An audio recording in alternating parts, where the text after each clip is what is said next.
Tahukah kalian siapa sahabat Nabi yang pertama kali menghunus pedang dalam Islam? Beliau adalah Zubair bin Awam, sang hawari Rasulullah. Sahabat yang setia membela Rasulullah dalam setiap perjuangan. Assalamualaikum warahmatullahi wabarakatuh. Sahabat beriman yang dirahmati Allah Subhanahu wa Ta'ala, di kesempatan video kali ini kita akan mengisahkan kisah mengapa Zubair bin Awam dijuluki hawari Rasulullah. Sebelum masuk ke pembahasan, buat teman-teman jangan lupa dukung channel sederhana ini dengan cara like video ini, subscribe channel ini, dan tinggalkan komentar. Bismillah, mari kita bahas lebih dalam. Zubair bin Awam adalah salah satu dari 10 sahabat Rasulullah yang dijamin masuk surga. Beliau juga termasuk dalam keluarga dekat Rasulullah, karena ibunya adalah Safiyah binti Abdul Muthalib, bibi Rasulullah. Dengan demikian, Zubair adalah sepupu Rasulullah, sekaligus sahabat terdekatnya. Selain itu, Zubair dikenal sebagai sosok yang pemberani, tangguh, dan setia. Rasulullah bahkan memberinya gelar hawari Rasulullah yang berarti penolong dan pembela sejati. Zubair lahir sekitar 28 tahun sebelum Hijriah atau 594 Masehi di Mekah. Di usia muda, Zubair adalah salah satu orang pertama yang masuk Islam. Keputusan ini membuatnya mengalami penyiksaan berat dari kaum Quraisy. Beliau pernah dibungkus tikar dan diasapi dengan api agar meninggalkan Islam. Akan tetapi tetap bertahan dengan keimanannya. Zubair bin Awam adalah sahabat yang selalu menghunus pedangnya untuk membela Islam. Beliau berperan penting dalam banyak peperangan. Di antaranya, yang pertama Perang Badar, membawa kemenangan. Dalam Perang Badar, Zubair menunjukkan kepahlawanannya. Beliau mengenakan baju besi yang berwarna kuning.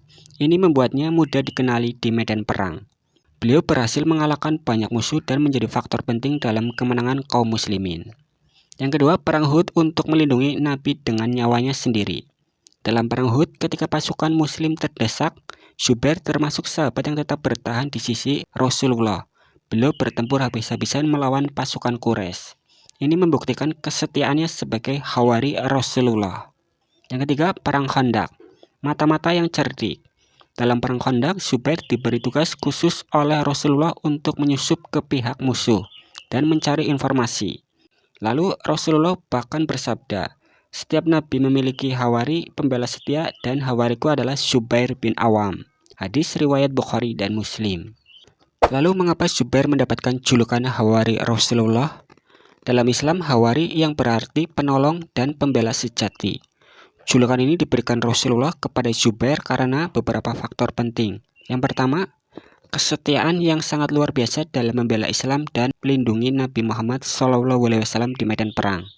Yang kedua, keberaniannya yang tidak tertandingi dalam menghadapi musuh. Yang ketiga, kecerdikan dalam strategi perang, termasuk dalam Perang Khandaq. Yang keempat, Zubair adalah sahabat yang selalu siap berkorban demi Islam, bahkan di saat banyak orang yang mundur dari medan perperangan. Setelah wafatnya Rasulullah, Zubair tetap aktif dalam dunia Islam. Akan tetapi, beliau akhirnya terlibat dalam Perang Jamal, sekitar tahun 656 Masehi, yaitu konflik antara pasukan Ali bin Abi Thalib dan pasukan yang dipimpin oleh Aisyah, Talha, dan Zubair. Dalam perang ini, Zubair akhirnya memilih mundur karena teringat pesan Rasulullah bahwa beliau akan meninggal dalam keadaan terzolimi. Namun saat beliau sedang dalam perjalanan pulang, Zubair dibunuh secara licik oleh seorang pengkhianat bernama Amr bin Jurmus.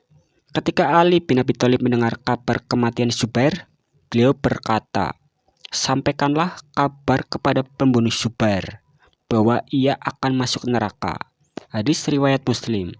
Zubair pun gugur dalam usia sekitar 66 tahun dan dimakamkan di dekat Basrah, Irak. Wallahu a'lam bishawab. Semoga kisah ini bermanfaat. Sebelum saya akhiri, ingat yang benar datangnya dari Allah Subhanahu wa Ta'ala, khilaf atau keliru datangnya dari diri saya pribadi sebagai manusia biasa. Saya akhiri, sampai ketemu di video selanjutnya. Wassalamualaikum warahmatullahi wabarakatuh.